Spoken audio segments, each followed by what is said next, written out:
እዚህ ቦታ ስንመጣ መንገድ አልነበረም። አስቸጋሪ ከባቢ ነው። ከመንገድ ራቅ ይላል እንዳያችሁት እና ሙቀቱ ከፍተኛ ነው። በማንኛውም መስፈርት በዚያ ጊዜ ይህ ቦታ አሁን ያለውን መልክ አሁን ያለውን ቅርጽ ይይዛል ብሎ መናገር በቀላሉ ሊታመን አይችልም። ሀጂ አወል ብቻ ሳይሆን በርካታ ሰዎች ይህን ለማመን ይቸገራሉ። ነገር ግን ያያየነውን ለመኖር ያያየነውን ለማሳየት ያያየነውን ለማበራከት ባደረግነው ተከታታይ ጥረት ዛሬ በምንም መስፈርት ማንም ሰው ቸል ናቅ ሊያደርገው የማይችል መልካም ዘር በዚህ ስፍራ ተዘርቷል።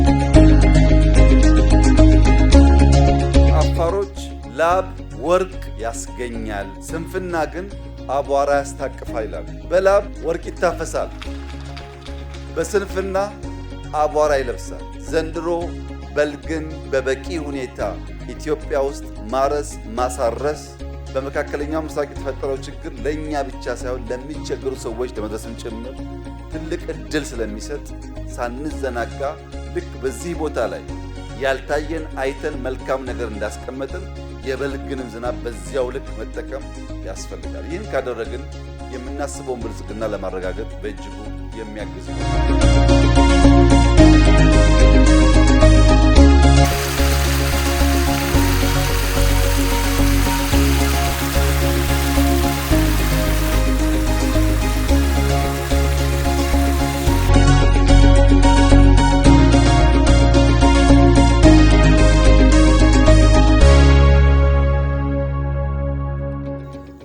አፋሮች ስለ ትጋት፣ ስለ ብርታት፣ ስለ መስራት፣ ስለ አለመዘናጋት ብዙ ይናገራሉ። ከዚህ ንግግራቸው መካከል አንዱ በአፋር የሚታወቅ አባባል እድል ያንቀላፉ ሰዎችን አትቀሰቅስም ይላል። አፋር እድል አለች፣ ካንቀላፋችሁ ግን አትቀሰቅስም። እዚህ ቦታ ላይ ለረጅም ጊዜ እድል ስትዞር በእኛ ማንቀላፋት ምክንያት አልረብሻቸውም አልቀሰቅሳቸውም ብላተዎች እንጂ ይህ ጉዳይ መሰራት የነበረበት የዛሬ 50-60 ዓመት ነበር። አሁን ስለዘገየን አንቆጭም። ነገር ግን ይህንን ስለሰራን ደግሞ አንረካም። ሩጫችን ገና ብዙ እንደሆነ አፋር ገና እንዳልተነካ አስበን ይህን መነሻ ይህንን ጅማሮ ይበልጥ አልቀን ለማስቀጠል እንተጋለን።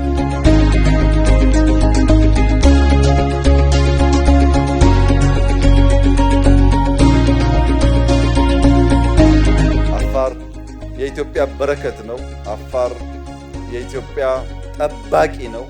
አፋር የኢትዮጵያ ባላደራ ነው። ብዙ ሰጥታችኋል፣ ብዙ አድርጋችኋል። ላደረጋችሁት ሁሉ ኢትዮጵያም እኔም እናመሰግናለን። የቀረውን ያስቀራችሁትም ደግሞ በጋራ እናመጣለን። አመሰግናለን።